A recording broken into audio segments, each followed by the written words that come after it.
In this video, we're going to really dive into and do some examples of sketching polynomial functions. So let's put all the things we've learned together. Let's go ahead and sketch the graph of f of x equal 3x to the fourth minus 4x cubed. Well, the first thing we should note here is some helpful things are intercepts and end behavior, right? So let's look at, we notice that first off, for end behavior, we have that an is greater than 0, and it's and the degree is what? Even. So what does that tell me? That tells me it should go up and up on the ends, right? Next, let's look at the intercepts. Zeros. Well, first, let's go ahead and do the y-intercept actually separately, because the y-intercept's easy, right? The y-intercept, if we plug in 0 into here for x, we get that 0, 0 is going to be our y-intercept. So we expect to go through the origin.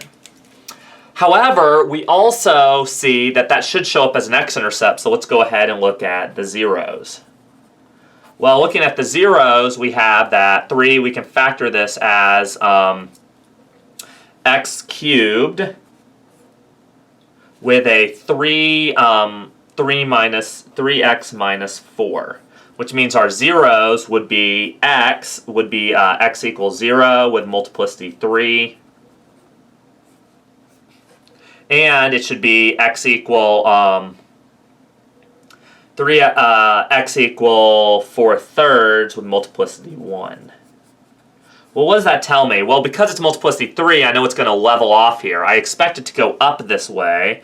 4/3, where does that happen? That happens about, if that's 1 1⅓ would be about here, right?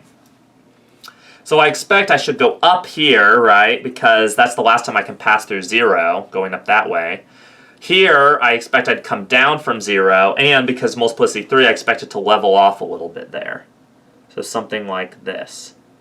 Well, now, how do you sketch the rest of the graph? Well, pick some values in between and see how things go. So here, let's look at -2 and -1. Let's make a table of values. So x and f of x. In fact, let's make it diagonal. Well, not diagonal, horizontal. Let's look at x and f of x. So x is, when x is -2, what happens? -1, we know what happens at 0. 1 would be interesting, 2 would also be interesting, and let's go all the way up to 3, okay? If we plug in -2, we notice that this is, at -2, plugging in, we get -2 to the fourth. Let me go ahead and get my calculator out.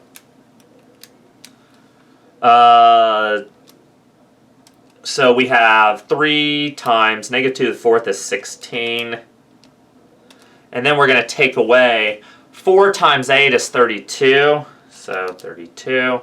So positive 16. 1, 2, 3, 4, 5, 6. So that's way too high.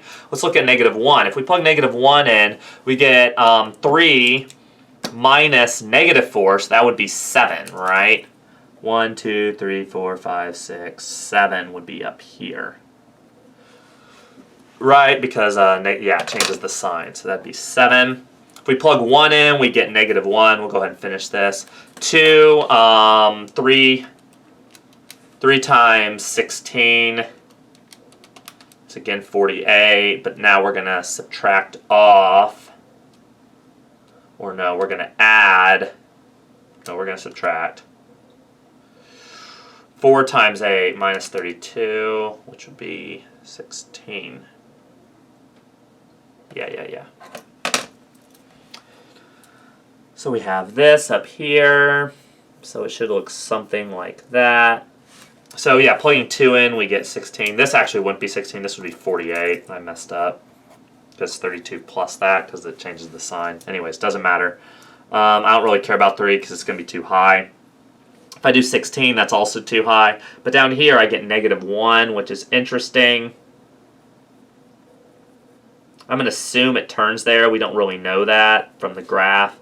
But then this goes really high, right? So, like so. So now let's have you try an example. Go ahead and try to sketch the graph of f of x equal 2x cubed minus 6x squared. On the count of 3, I'll reveal the solution. 1, 2, 3. So the graph looks roughly like this. I used extra points to fill in the gaps once I knew what happened at the zeros. And again, I know the end behavior. You get a lot of really big values here that can't fit on your graph. So again, Desmos is really helpful for looking at this.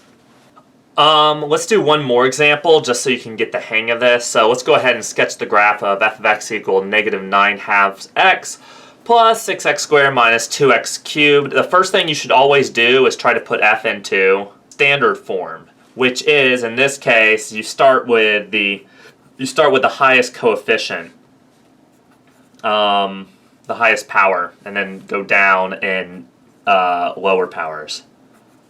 So keep going down in descending order of powers here. Here, once you see that, the reason why is because then you can see that this is an is less than 0 and odd, which tells you immediately that it should go up here, down here. You also can then factor out, we can factor a 2 out of everything and negative 2x out of everything.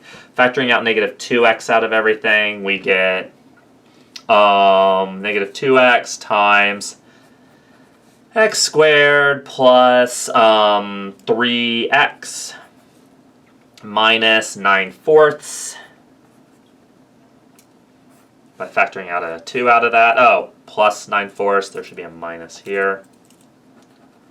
If you do 3/2, I believe this is x minus 3/2 squared, breaking it down, factoring that.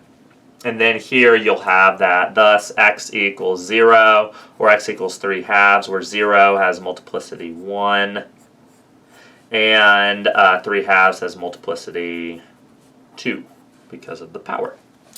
Alright, what that tells me is that at 0, I have a 0, and at 3/2, I have a 0. And here, now I try to get points in between. If I do, let's make a little table here. X, let's do at negative 1. If I do negative 1, plugging in, I get 9/2 plus, I would have what? I'd have, clear, 9/2, negative 9/2. Positive 9/2, I mean, because the negative changes the sign. So 9/2 plus 6 plus 2, which would be about 25/2. This is f of x. 0, we know what we get. 25/2 is what? As a decimal, that would be 12.5. So it's really far down there. What about at 1? At positive 1, if I plug in, I get negative 9/2 plus 12/2, which is going to be positive 3/2. 3/2 minus 3/2 minus 4/2 is going to be negative 1/2. If I plug in 2, I get plugging in 2 would cancel there, so I get negative 9. Negative 9 plus 6 times 4, so 24, minus 2 times 8, so 16, will give me negative 1.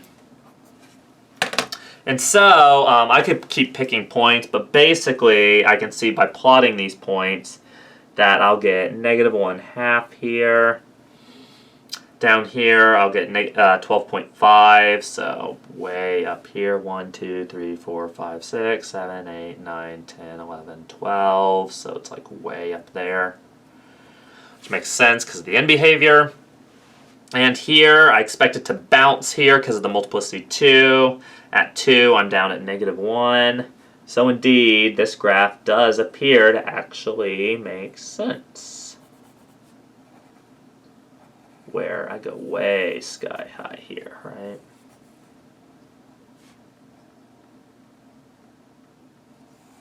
All right, like so. So roughly like that. As a brief closing note, there is something called the intermediate value theorem, which is really actually helpful. What it says is that if A and B are real numbers with A less than B, so let me go ahead and start drawing things out here. Namely, we have some A here and some B here. And we need this, so A is less than B. We also need that graph to be continuous, which it is here. And if then we also need that if f of A and f of B are not the same. So what is f of A? Well, that's the y value, right? And here, f of B would be over here.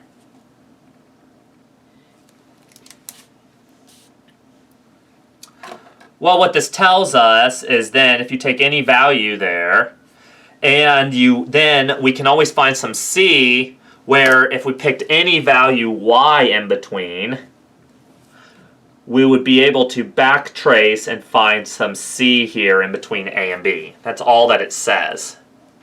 Okay? So given this y, we can always find that c.